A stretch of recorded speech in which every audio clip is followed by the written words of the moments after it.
വന്ദേമാതരം എന്ന പാട്ട് പാടുമ്പോ അമ്മയെ പ്രാർത്ഥിക്കുന്ന സങ്കല്പം ഹിന്ദുമതത്തിൻ്റെതാണ്. സിഖ് മതത്തിന് അതില്ല. ഇന്ത്യൻ സ്വാതന്ത്ര്യ സമരത്തിൽ പോരാടി ധീര രക്തസാക്ഷ്യം വരിച്ചതിൽ ഹിന്ദുക്കളുടെ എണ്ണം എത്രയുണ്ടോ അത്ര തന്നെ സിഖുകാരുമുണ്ട്. അല്ലേ? സിഖുകാരുമുണ്ട്, മുസ്ലിങ്ങളുമുണ്ട്, പാഴ്സികളുണ്ട്, ജൈനന്മാരുണ്ട്, ബൗദ്ധന്മാരുണ്ട്. അവരൊന്നും വന്ദേമാതരം അമ്മയെ പ്രാർത്ഥിക്കുന്നവരല്ല. അമ്മയെ പ്രാർത്ഥിക്കുന്നത് സർവാഭരണ വിഭൂഷിതയായ ദുർഗാദേവത ഹിമാലയത്തിന്റെ ഉത്തുംഗ ശൃംഗങ്ങളിൽ നിന്നും അന്തം ഇറങ്ങി വരുന്ന ഒരു ഒരു ഒരു ഇമേജാണ് വന്ദേമാതരം എന്ന പാട്ട് കേൾക്കുമ്പോൾ നമുക്ക് കിട്ടുക.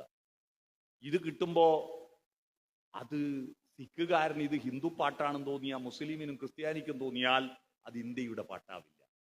അതുകൊണ്ട് നമുക്ക് ജനാധിപത്യത്തിന്റെ പാട്ട് ജനഗണം. ഈ ജനഗണം എന്നത് അത് തന്നെയാണ് കമ്മ്യൂണിസം. ഭാരതത്തിലെ ചരിത്രത്തെക്കുറിച്ച് ഗൗരവതരമായി പഠനം നടത്തിയ 2 മലയാളികളുണ്ട്, ദമ്പതിമാരാണ്. ഭർത്താവിന്റെ പേര് പൂഞ്ഞിക്കര റാഫി, ഭാര്യയുടെ പേര് സബീന റാഫി. ഇവർ 2 പേര് കൂടി പ്രസിദ്ധീകരിച്ച ഭാരതത്തിന്റെ സാംസ്കാരികവും ചരിത്രപരമായ പാരമ്പര്യത്തിന്റെ അതിമനോഹരമായ നോവൽ വായിക്കാൻ പറ്റുന്ന 2 പുസ്തകങ്ങളുണ്ട്. നമ്മൾ അത് എടുത്ത് വായിക്കണം. ആ പുസ്തകത്തിന്റെ പേര് ശുക്രദശയുടെ ചരിത്രമെന്നും കലിയുഗമെന്നുമാണ്. ഗണവ്യവസ്ഥ ഈ രാജ്യത്തുണ്ടായിരുന്നു. ഭരിക്കുന്നവനും ഭരിക്കപ്പെടുന്നവനും ഇല്ലാത്ത, എല്ലാവരും ഈക്വലായിട്ട് ഓരോരുത്തരും എല്ലാവർക്കും വേണ്ടിയും എല്ലാവരും ഓരോരുത്തർക്കും വേണ്ടിയും ജീവിക്കുന്ന ഒരു വ്യവസ്ഥയുണ്ടായിരുന്നു. അതിനെയായിരിക്കാം ചിലപ്പോൾ കാറൽ മാർക്സ് പ്രിമിറ്റീവ് കമ്മ്യൂണിസം എന്ന് പറഞ്ഞിരിക്കുന്നുണ്ട്. പ്രാകൃത കമ്മ്യൂണിസം, ഒരു ഗണവ്യവസ്ഥ. ആ ഗണവ്യവസ്ഥ ഉള്ളത് കൊണ്ടാണ് കലിംഗ രാജ്യത്തെ ആക്രമിക്കുമ്പോൾ അശോകന് രാജാവിനെ കൊന്നാൽ രാജ്യം കീഴടക്കാമായിരുന്നു. പക്ഷെ കലിംഗത്തിൽ രാജാവ് ഉണ്ടായിരുന്നില്ല, ഗണവ്യവസ്ഥയായിരുന്നു. അതുകൊണ്ടാണ് എല്ലാവരെയും കൊന്നാലേ രാജ്യം കീഴടക്കൂ എന്നൊരവസ്ഥയിലേക്ക് എത്തിച്ചേർന്നത്. അപ്പോ അങ്ങനെ ഒരു ഗണവ്യവസ്ഥ, ആ ജനഗണം, ജനക്കൂട്ടത്തിന്റെ മനസ്സിന് അധിനായകൻ ജയിക്കട്ടെ, അത് മതി നമുക്ക് ദേശീയ ഗാനം എന്ന് പറഞ്ഞത് ജവഹർലാൽ നെഹ്റു ആയിരുന്നു. പുതിയ പുതിയ കണ്ടുപിടുത്തങ്ങൾ ഉണ്ടാകുന്നുണ്ട്. കേരളത്തിൽ കുറെ ഭ്രാന്തന്മാരുണ്ട്, രാഷ്ട്രീയ ഭ്രാന്തന്മാര്. ഈ രാഷ്ട്രീയ ഭ്രാന്തന്മാരുടെ പറയുക ചാനലുമായ രാഷ്ട്രീയ ഭ്രാന്തന്മാർ. പൂഞ്ഞാറിലെ ഒരു ഭ്രാന്തൻ ഉണ്ടായിരുന്നു, കുറെ അയാളുടെ വാക്കൊന്നും കേൾക്കാത്തത്. പൂഞ്ഞാറിലെ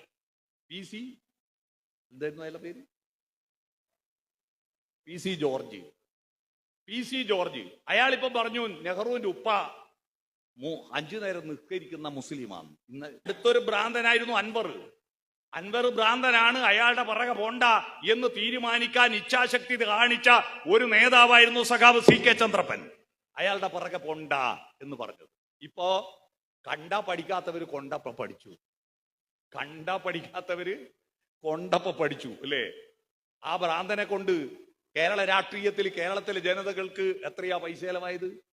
എത്രയോ ഈ അടുത്ത തെരഞ്ഞെടുപ്പ്, അടുത്ത മന്ത്രിസഭയുടെ കാലാവധി തീരാൻ പോകുമ്പോൾ രാജിവെച്ചിട്ട് പുതിയ ലാവണങ്ങൾ തേടിപ്പോയില്ലേ അയാള്, ഇല്ലേ? അത്തരത്തിൽ കുറെ ഭ്രാന്തന്മാർ. ആ നെഹ്റുവിന്റെ മതേതരത്വത്തിന്റെ ദാർശനികതയെ ഇല്ലാതാക്കുക എന്നത് BJPയുടെ പ്രധാനപ്പെട്ട അജണ്ടയാണ്.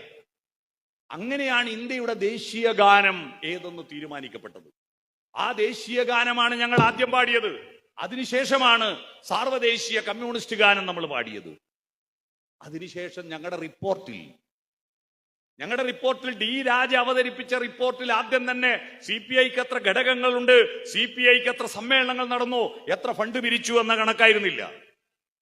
ലോകത്തിലെ മനുഷ്യരുടെ അവസ്ഥയെ കുറിച്ചായിരുന്നു ആദ്യത്തെ റിപ്പോർട്ട്.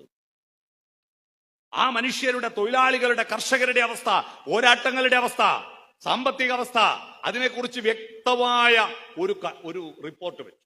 അതിനുശേഷം ഇന്ത്യയിലെ മനുഷ്യരുടെ അവസ്ഥ വെച്ചു. ഈ സാർവദേശീയവും ദേശീയവും ഒക്കെ ചില സമ്മേളനത്തിൽ സഖാക്കൾ റിപ്പോർട്ട് ചെയ്യുമ്പോൾ താഴേന്ന് മുന്നിലിരിക്കുന്ന ചില സഖാക്കൾക്ക് അസ്വസ്ഥരാവും. നമ്മൾ ഇവിടുത്തെ കണക്കെന്ന് പറ, അവിടെയുള്ള കാര്യം എന്തിനു പറയുന്നു എന്ന് പറയും. അവിടെ പറയാതെ മനുഷ്യനില്ലല്ലോ. മനുഷ്യൻ എന്ന് പറയുന്നത് ഈ ഭൂമണ്ഡലത്തിൽ ഒറ്റ വംശമാണ്.